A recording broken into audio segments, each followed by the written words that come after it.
Hello दोस्तों, good morning to all of you. How are you all? Welcome back to my best platform TNC. I am Sonu Ali.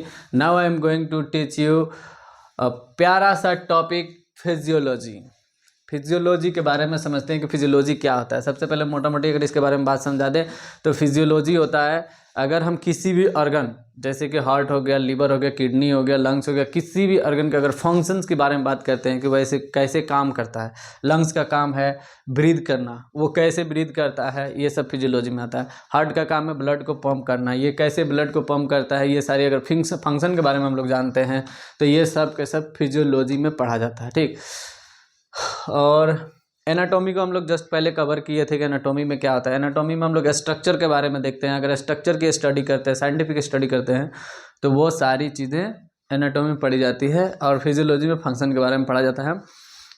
तो आइए अच्छे से इसको समझते हैं कि इसमें जो भी इंग्लिश में जो भी चीज़ें लिखी हुई है वो क्या चीज़ लिखी हुई है. ठीक ना, इसको समझते हैं, अच्छे से समझते हैं कि क्या लिखा हुआ है.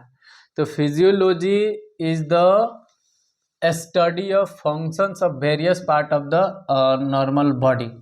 ये कह रहा है कि फिजियोलॉजी नॉर्मल बॉडी, जैसे फिजियोलॉजी नॉर्मल बॉडी के वेरियस पार्ट्स, मतलब डिफरेंट डिफरेंट पार्ट्स के फंक्शंस का स्टडी है. इसको अगर पढ़े अच्छे से तो फिजियोलॉजी नॉर्मल बॉडी के वेरियस पार्ट्स के फंक्शंस का स्टडी है. मतलब कि हमारे बॉडी में बहुत सारे वेरियस पार्ट होते हैं, डिफरेंट डिफरेंट पार्ट होता है. जैसे कि लीवर हो गया, किडनी हो गया, स्टोमक हो गया, हार्ट हो गया. अगर इस सभी चीज़ों की फंक्शंस के बारे में बात करें, अगर स्टडी करें तो फिजियोलॉजी में आता है. ठीक. It is also include A study of physical and chemical changes taking place in the body. ये कह रहा है कि यह बॉडी में होने वाले जो केमिकल चेंज है एंड फिजिकल चेंज है, इसकी स्टडी भी फिजियोलॉजी में ही किया जाता है.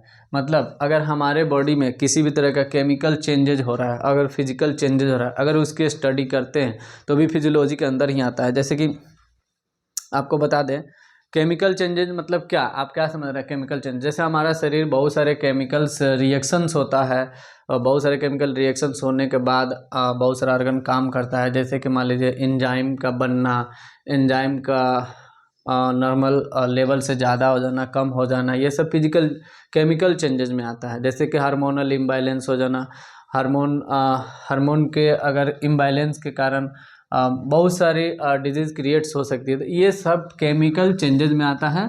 तो अगर केमिकल चेंज जो हो रही है उसकी स्टडी करते हैं, वो भी हम लोग फिजियोलॉजी में ही करते हैं. अब फिजिकल चेंज, अगर मान लीजिए कि हार्ट के स्ट्रक्चर है, इसमें किसी भी तरह के फिजिकल डिफॉर्मिटीज आ गया, इंजरी हो गया या किसी भी तरह का इसमें इन्फेक्शन हो गया, तो उस चीज़ की अगर स्टडी करते हैं वो भी फिजियोलॉजी के अंदर ही आता है. तो फिजियोलॉजी किसे कहते हैं ये चीज़ समझ में आ गया. और अच्छे से अगर समझना चाहते हैं एग्जाम्पल के बेस पे अगर हम समझाएं, जैसे कि ये हार्ट है, इसमें 4 चैम्बर होता है, आप सभी जानते हैं. हार्ट में जो राइट एट्रियम होता है उसके अपर कॉर्नर पे ऐसे नोड होता है.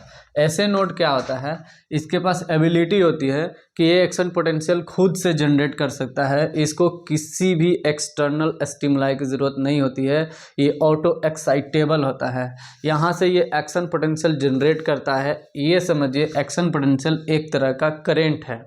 ठीक ना, पोटेंशियल डिफरेंस होता है. इसी के कारण इसमें हार्ट में एक तरह का करेंट उत्पन्न होता है, क्रिएट होता है. और ये जो एक्शन पोटेंशियल है ये आ जाता है एट्रियोवेंट्रिकुलर नोड पे. और एट्रियोवेंट्रिकुलर नोड जो होता है ये राइट एट्रियम के जस्ट लोअर एंड पे होता है. ठीक ना, एट्रियोवेंट्रिकुलर नोड. यहाँ से करंट यहाँ पे आता है. ठीक.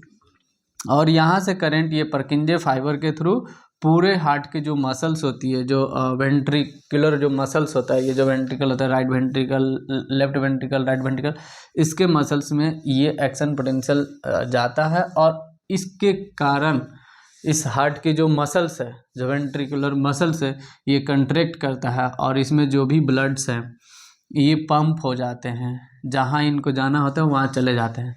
तो इस तरह से अगर हम लोग हार्ट के फंक्शंस के बारे में समझे, ये सारी चीज़ें फिजियोलॉजी के अंदर पड़ी जाती है। ठीक, तो एक्शन पोटेंशियल, एट्रियोवेंट्रिकुलर नोड, ये सारी चीज़ें बता दिए। अब एक और चीज़ बताते हैं कि ये जो एक्शन ऐसे नोड होता है, ये क्या होता है, ये रिस्पॉन्सिबल होता है for initiating and maintaining rhythmic activity of the heart. Heart का एक अपना रिदम होता है। ठीक, रिदमिक जो एक्टिविटी है या हार्ट का जो हार्ट बीट जो करता है, उस बीटिंग को इनिशिएट करने के लिए, शुरू करने के लिए यही ऐसे नोड रिस्पॉन्सिबल होता है और यही एक्शन पोटेंशियल जनरेट करता है। तो इसका रिदम भी मेंटेन रहता है। जैसे अगर नॉर्मल रिदम की बात करें तो एक नॉर्मल जनरल जो रिदम होता है, ये 72 बीट्स होता है पर minute in normal human being.